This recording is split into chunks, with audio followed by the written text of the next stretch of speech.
Amados hermanos, muy buenas tardes. Dios les bendiga muchísimo. Qué gusto poder saludarles y estar con ustedes una vez más, una vez más. Ya casi terminamos, ya casi. Y la verdad es que me da una ligera nostalgia, ¿verdad? Porque ha sido un año maravilloso, maravilloso, que juntos hemos estado estudiando la palabra de Dios y particularmente el libro de Romanos. No hay otra carta tan maravillosa, tan completa en cuanto a enseñanza sobre la vida cristiana y los fundamentos de la fe más importantes para todo creyente que la carta del apóstol Pablo a los romanos. Y estamos haciendo, amados hermanos, un recuento final sobre las doctrinas más fundamentales que hemos repasado en este estudio bíblico. Así es que bienvenidos al canal de Mejores Familias, denle like, suscríbanse, activen las notificaciones por ahí con la campanita, compartan estos estudios. Miren, amados hermanos, estos estudios pueden ser de bendición y pueden ser el camino para que una persona conozca verdaderamente y profundamente a Cristo y con ello vengan al conocimiento de la verdad y sean salvos. Así que, amados hermanos, pues sin más, vamos a seguir avanzando con este resumen del libro de Romanos. Y bueno, en la sesión pasada hablábamos sobre los primeros tres capítulos y en estos tres primeros capítulos Pablo deja muy claro la condición del hombre. Digamos que el apóstol Pablo explica la caída del hombre. Si se dan cuenta ustedes, no sé si alguna vez han visto que a veces hay algunos folletos o algunos apartados de evangelismo en donde se resume la salvación, los 4 pasos, algunos 3 pasos, otros los 5 pasos del proceso de la salvación. Si ustedes se fijan muy bien, estas divisiones que estamos haciendo del resumen de la carta del apóstol Pablo podrían encajar un poco en este esquema del proceso de la salvación. Entonces, como primer apartado para que una persona sea salva, bueno, lo primero es que debe de saber que es pecadora y que como una persona es pecadora, está separada totalmente de Dios y está en muerte espiritual. Por cuanto todos pecaron, están destituidos de la gloria de Dios. No hay justo ni aun uno, no hay quien haga el bien. Todos se descarriaron y por lo tanto la humanidad está bajo condenación. Esa es la primera cosa que una persona debe de saber cuando uno desea presentarle el evangelio. Amados, si ustedes van a evangelizar, le van a presentar a Cristo a una persona, lo primero y lo más importante es que esa persona debe de ser consciente de que es pecador. Porque hay personas buenas que dicen, bueno, es que yo no tengo nada de qué arrepentirme, yo soy una persona buena, no me meto con nadie, no le hago daño a nadie, pero nosotros cuando predicamos a Cristo debemos decirle, todos somos pecadores y estamos destituidos de la gloria de Dios. El apóstol Pablo en esos 3 primeros capítulos que vimos la semana pasada, como resumen, deja muy en claro la condición del hombre: idolatría, pecado, condenación, muerte eterna, separación de Dios. Y decíamos, si el juicio de Dios es perfecto, es imparcial. El juicio de Dios es justo y es perfecto, tanto como para judíos como para gentiles. Todos pecaron, no hay justo ni aún. Los judíos no son más justos, más santos, más cercanos a Dios por el simple hecho de ser judíos. Los gentiles no son más privilegiados que los judíos por ser quienes Dios tomó para otorgarles la salvación. Todos pecaron. No hay justo ni aún. ¿Vale? Pero la justicia de Dios es manifestada en Cristo. Y terminábamos el capítulo 3 hablando de esto. ¿Vale? Dios es el que justifica solamente y abrió un camino, una oportunidad única, magnífica, soberana, asombrosa, eterna, todopoderosa, a través de la persona de Cristo. La justicia, la perfecta justicia de Dios se manifiesta en la persona de Cristo, quien es el que justifica por medio de la fe. Ahora, vamos a los capítulos 4 y 5. En la primera sección, Pablo deja muy claro el problema del hombre, la caída del hombre, la condición del hombre, capítulos 1, 2 y 3. Ahora, en los capítulos 4 y 5, Pablo plantea, pone sobre la mesa el tema de la justificación por la fe. Nadie puede salvarse a sí mismo por las obras de la carne.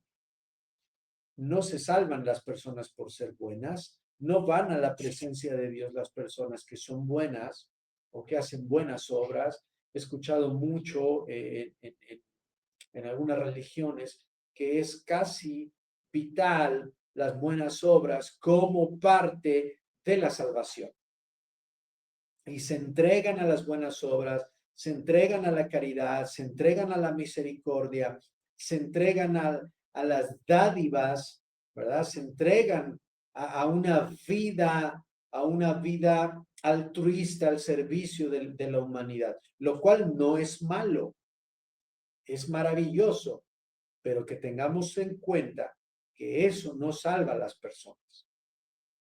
No hay manera de que una persona se salve. La Madre Teresa de Calcuta, tan famosa altruista, no se salvó, si es que se salvó, no se salvó porque hacía buenas obras, o por ser caritativa, o por ser una persona llena de amor. Ella se salvó, aclaro, sí se salvó, si es que se salvó, ella se salvó solamente por tener a Cristo en su corazón y haber nacido de nuevo. Y este nuevo nacimiento es solamente por medio de la fe a través del sacrificio de Cristo. El apóstol Pablo plantea este tema con el ejemplo de Abraham. ¿Por qué de Abraham? Porque Abraham es considerado como el padre de la fe. ¿Por qué es considerado el padre de la fe? ¿Porque tenía una fe poderosa y grande que movía montañas? No, tenía una fe tan poderosa que hacía que la tierra se detuviera, que no lloviera, que se partiera el mar en dos. No, de hecho no tenemos evidencias históricas o evidencias en la Biblia de los milagros que hizo Abraham. Era un hombre común, era un hombre idólatra que no conocía a Dios y que Dios lo sacó de su pueblo, ¿verdad? Dios lo sacó de Mesopotamia, una tierra llena de dioses, llena de pecado, llena de idolatría, llena de maldad, y Dios llama a Abraham, y Abraham, dice la Biblia, salió de su tierra sin saber a dónde iba, solamente mirando al invisible. Abraham es considerado el padre de la fe porque no se paró a cuestionar, no se paró a investigar, no se paró a racionalizar. Dios lo llamó y él obedeció la voz de Dios. Y por si fuera poco, cuando Dios lo pone a prueba y le pide a su único hijo, el hijo de la promesa, que Dios le dio en su vejez a los 100 años, cuando Sara, su mujer, ya era estéril y había dejado de ser una mujer fértil por la edad.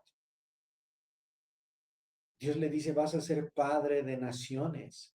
Por tu causa, por tu culpa, por ti serán benditas todas las naciones, las familias de la tierra. Y Abraham creyó.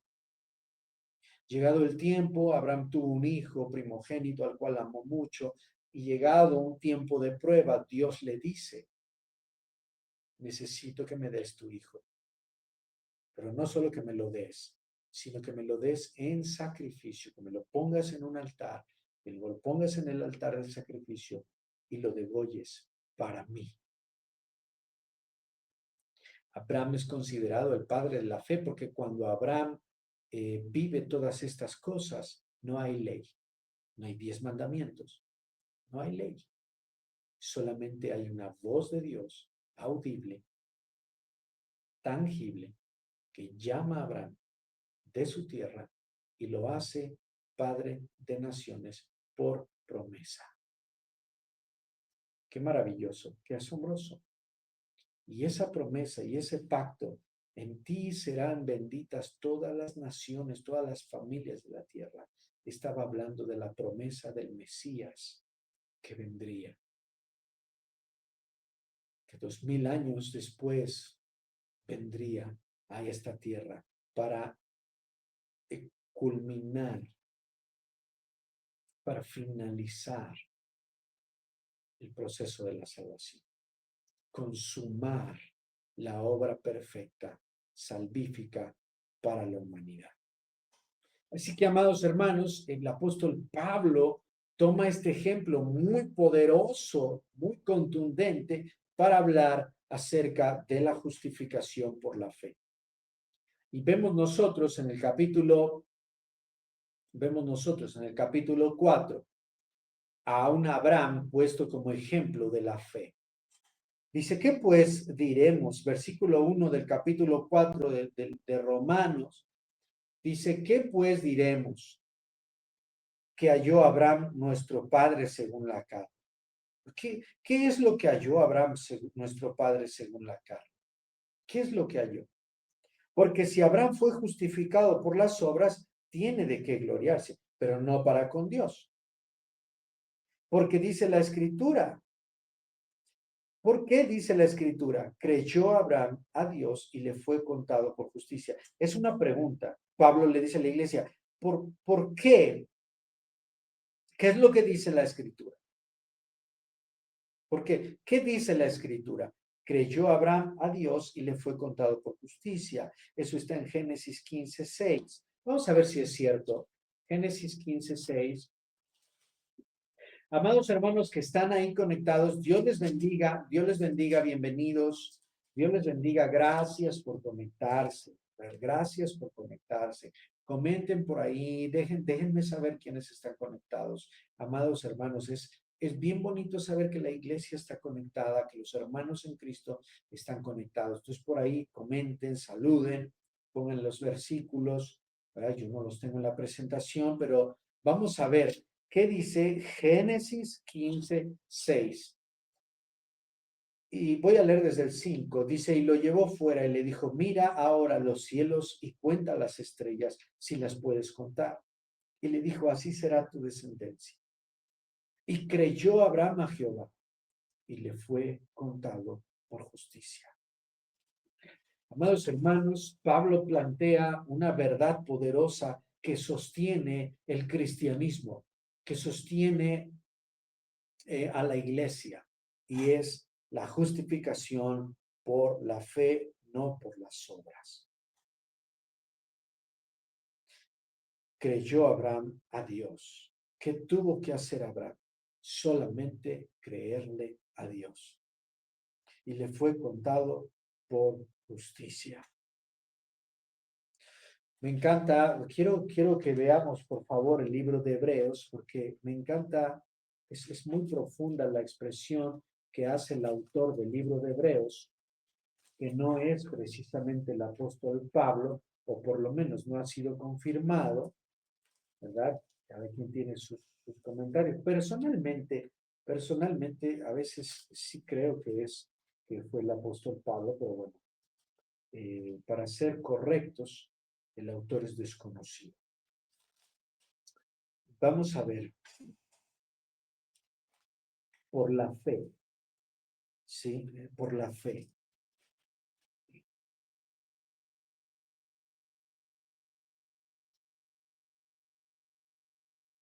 Por tanto, vamos a ver, sí, vamos a ver Hebreos capítulo 11, Hebreos capítulo 11, donde habla sobre la fe, y vamos a ver el versículo 8, dice, por la fe, Abraham, siendo llamado obedeció para salir al lugar que había de recibir como herencia y salió sin saber a dónde iba. Por la fe habitó como extranjero en la tierra prometida, como en tierra ajena, morando en tiendas con Isaac y Jacob, coherederos de la promesa. Porque esperaba la ciudad que tiene fundamentos, cuyo arquitecto y constructor es Dios. Estos versículos me encantan, amada iglesia, me encantan estos versículos porque de verdad, amados, que Dios ha puesto sobre la mesa todas las fichas. No hay excusa, no hay justificación para que una persona no tenga acceso a la salvación. ¿Qué dice la Escritura? Creyó Abraham a Dios y le fue contado por justicia. Pero al que obra, es decir, al que hace obras, no se le cuenta el salario como gracia, sino como deuda. Mas el que no obra, sino cree en aquel que justifica al impío, su fe le es contada por justicia.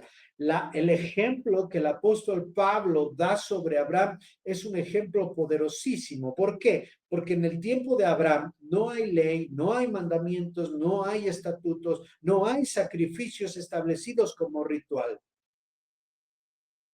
Antes de Moisés, cuando los hijos de Dios hacían sacrificios, era por mandato de Dios y era por una ley natural en su interior, o porque Dios les decía, hazme un altar, hazme un sacrificio, hazme un holocausto, pero no había una ley establecida.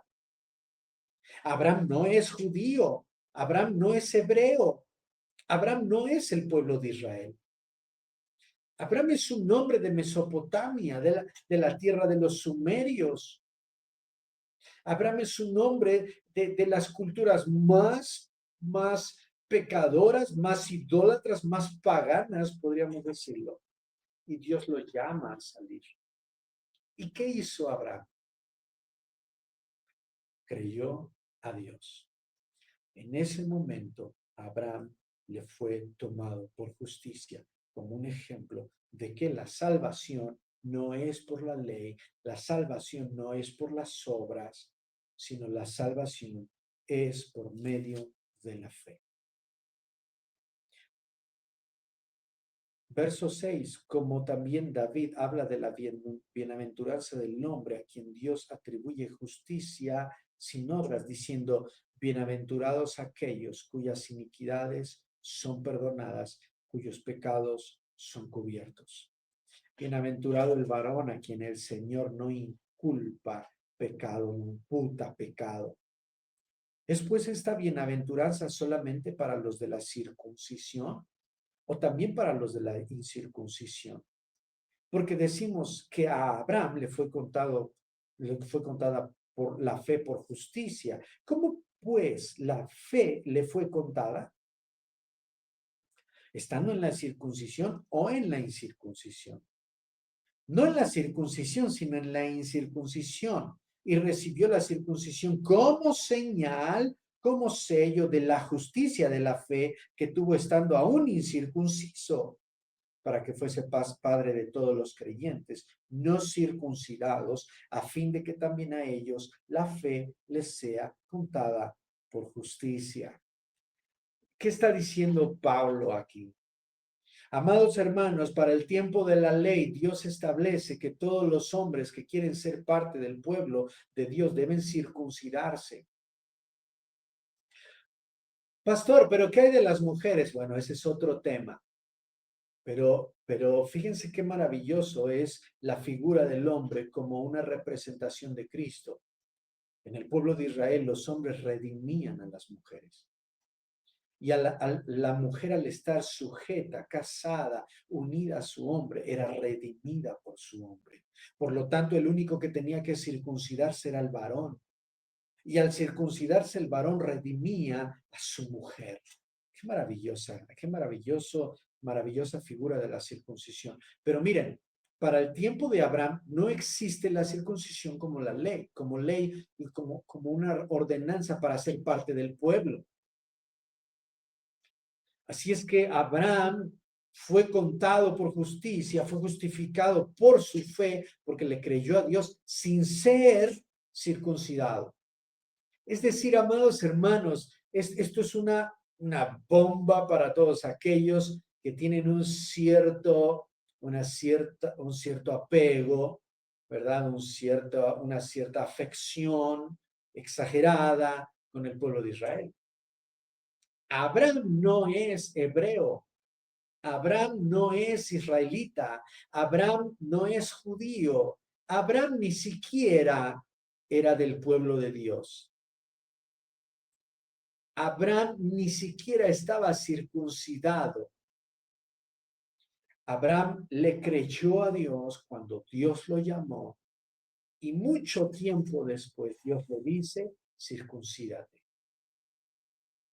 Circuncida a tus siervos, circuncida a tu hijo, circuncida a tus criados, pero mucho tiempo después Dios establece la ley de la circuncisión como señal de su justificación por la fe.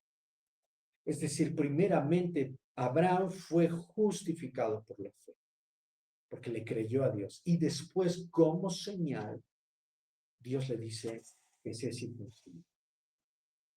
Y recibió la circuncisión, verso 11 del capítulo 4, como señal, como sello de la justicia de la fe, que tuvo estando aún incircunciso, para que fuera padre de todos los creyentes no circuncidados, de todas las naciones, que no son judíos, a fin de que también a ellos la fe les sea contada por justicia. Una cosa que decíamos meses atrás, cuando estábamos estudiando este capítulo, versículo a versículo, y una de las cosas que decíamos, amados hermanos, es que Dios no se equivocó y usó un plan de emergencia.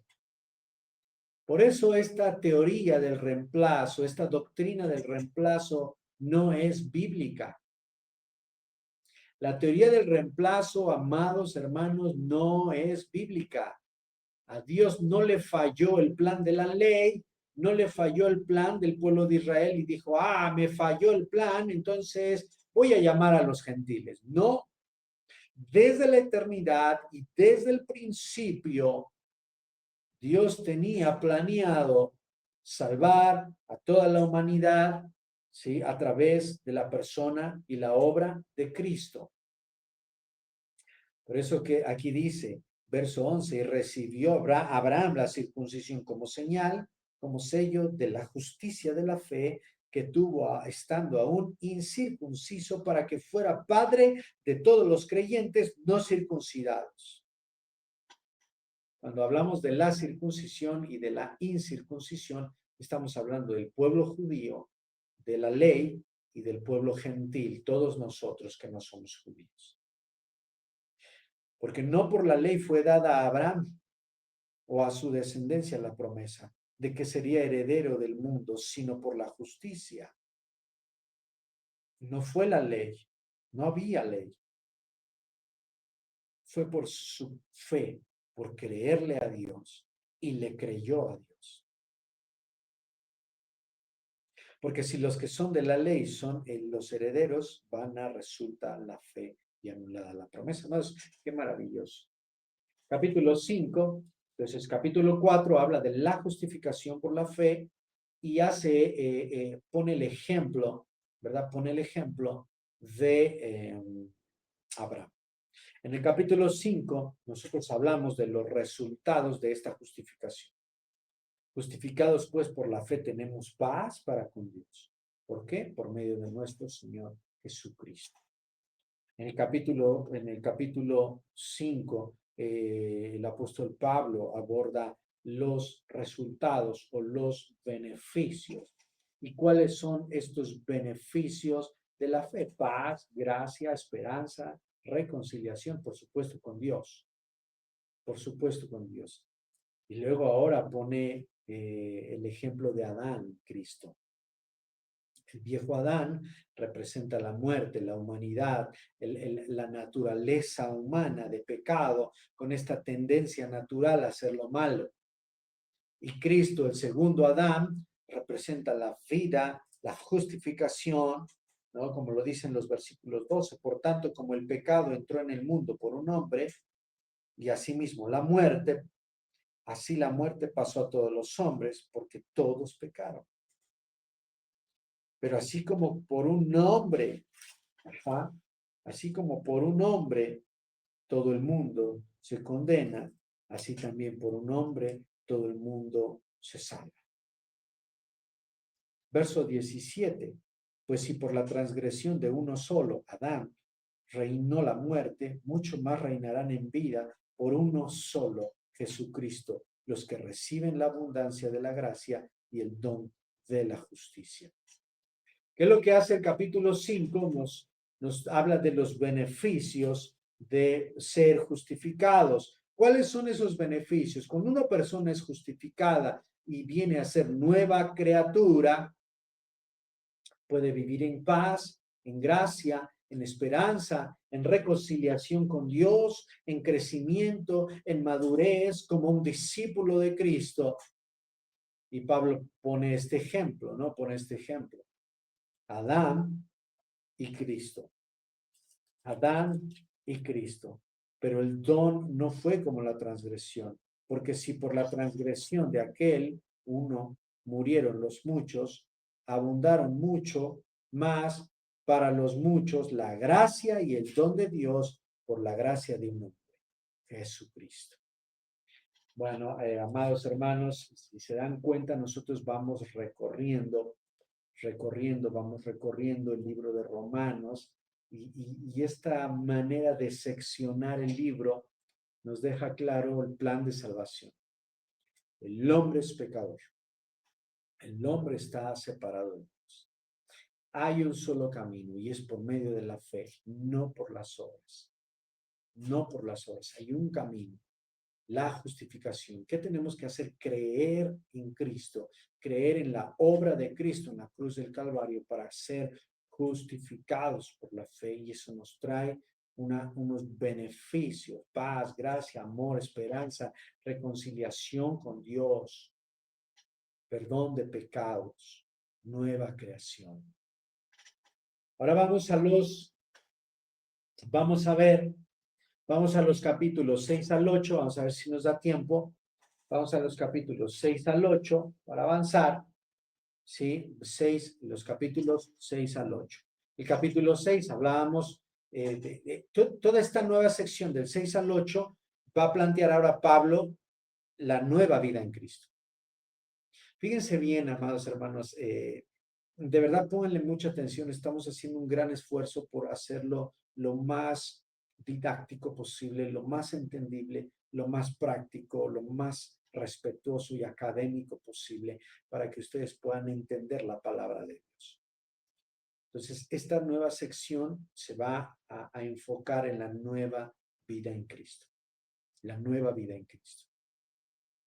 El capítulo 6, Pablo recalca y dice, oigan, ya si somos nuevas criaturas, si ya fuimos justificados, ya no podemos vivir en pecado.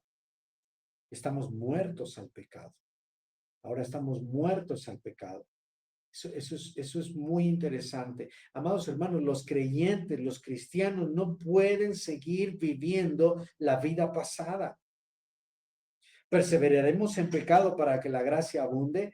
De ninguna manera.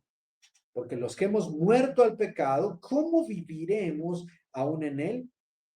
¿No sabéis que todos los que hemos sido bautizados en Cristo Jesús, hemos sido bautizados en su muerte, porque somos sepultados juntamente con él para muerte por el bautismo, a fin de que como Cristo resucitó de los muertos, nosotros también andemos en nueva vida? Y hace una explicación por ahí que no me voy a detener en eso porque lo hemos hablado mucho, sobre el significado del bautismo como un símbolo de la nueva vida en Cristo. Entonces, el capítulo 6 hace un énfasis en esto. Ya no estamos en pecado, por lo tanto, ya no estamos muertos, ahora estamos vivos para Dios. Entonces, vivamos como hijos de Dios. Somos siervos de la justicia. Pecaremos porque no estamos bajo la ley, sino bajo la gracia, y menciona la gracia. La gracia no como una licencia para pecar, no como un permiso para el libertinaje, sino la gracia como un don de Dios que nos ata, que nos compromete a la santidad. Siervos de la justicia. No podemos nosotros seguir viviendo en la vida de pecado. Hemos sido libertados del pecado, hemos sido hechos siervos de Dios y por lo tanto buscamos la santificación para que podamos lograr alcanzar la vida eterna. No por obras, ojo hermanos, pero cuando somos nuevas criaturas somos llevados a una vida santa y buscamos una vida santa.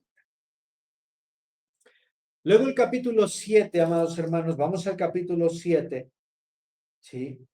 El capítulo 7 es una cosa maravillosa, maravillosa. El capítulo 7, ¿sí? Habla de esta lucha, este conflicto de la carne contra el espíritu.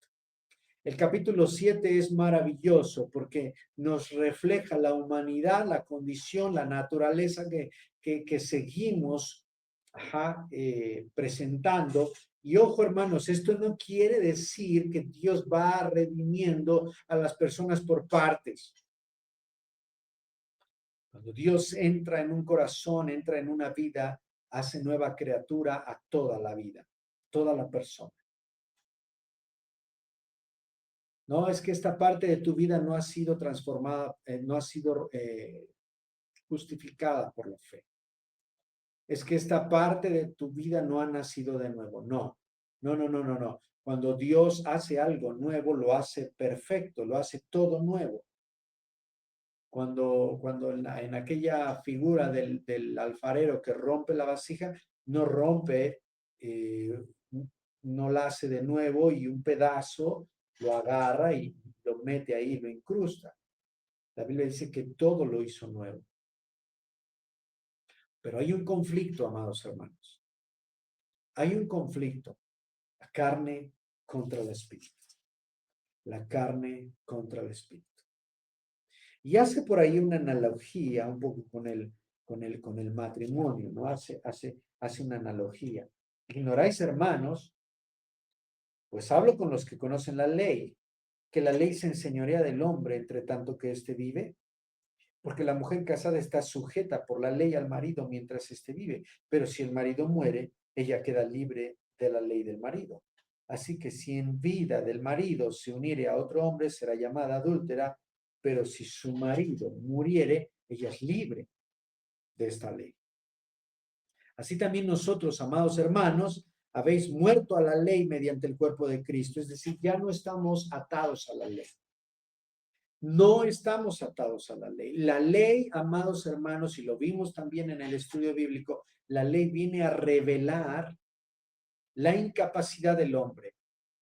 ¿Por qué Dios puso la ley si sabía que no íbamos a poder cumplirla?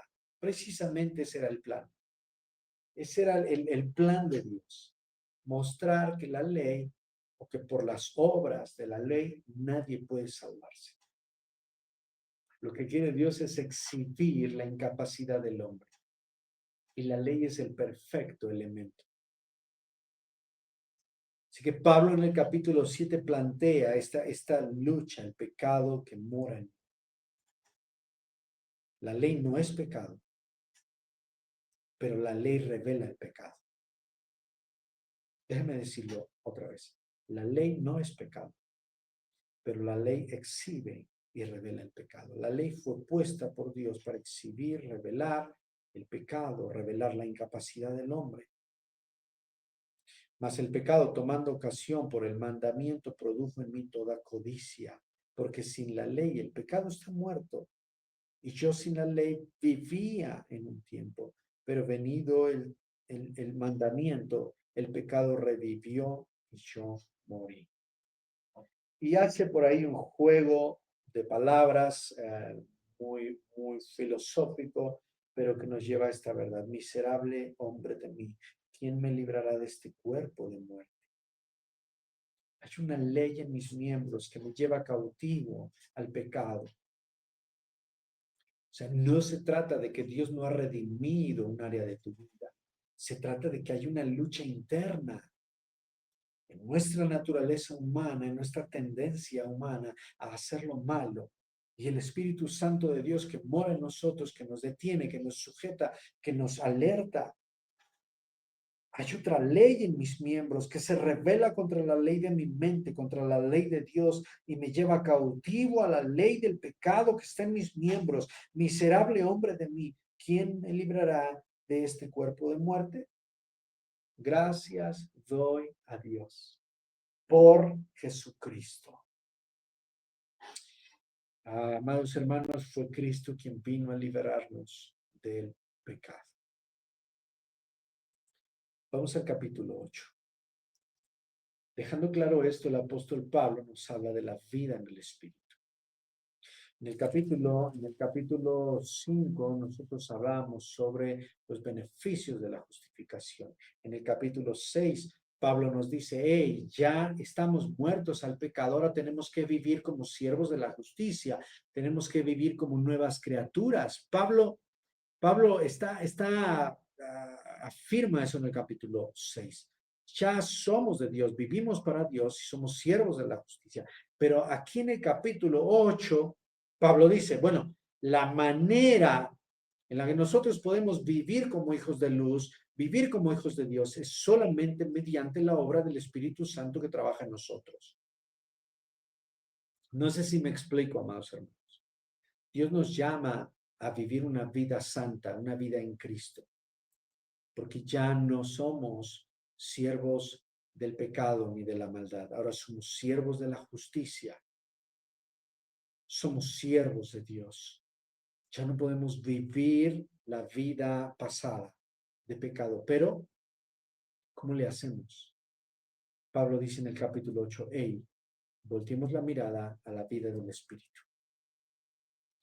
Ninguna condenación hay para los que están en Cristo Jesús, los que no andan conforme a la carne, sino conforme al Espíritu, porque la ley del Espíritu de vida en Cristo Jesús me ha librado de la ley del pecado y de la muerte. El capítulo 8 nos habla de esta vida en el Espíritu. Esta vida en el Espíritu nos liberta, nos adopta, nos glorifica, nos presenta justos delante de Dios, nos lleva a la madurez, nos lleva a la santidad.